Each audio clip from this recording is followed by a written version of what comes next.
Hello YouTube.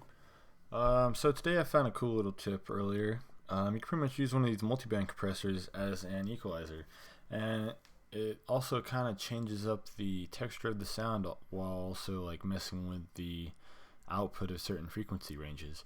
As you can see on this compressor here, just to explain what it's doing, everything above this frequency is going to this channel, everything below this frequency is going to that channel, and everything in between is like a bandpass going through this channel. So knowing that, we can use it to kind of dissect different frequencies. And I've got a little dead mousey riff here we can go through. You can see through the spectrogram what's going on. Bump up the higher frequencies.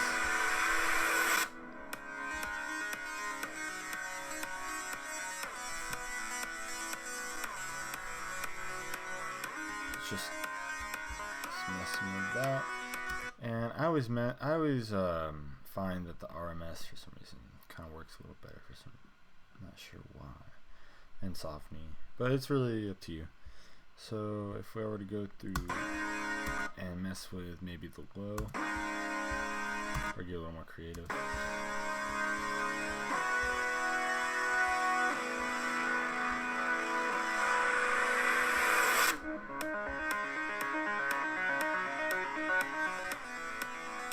You can use it for subtractive as well.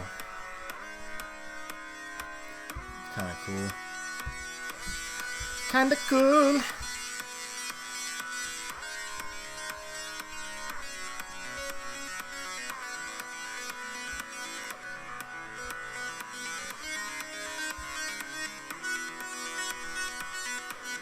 Anyway, yeah, that's pretty much it. You can use a multiband compressor as an equalizer, and you can do some cool shit with that shit, man.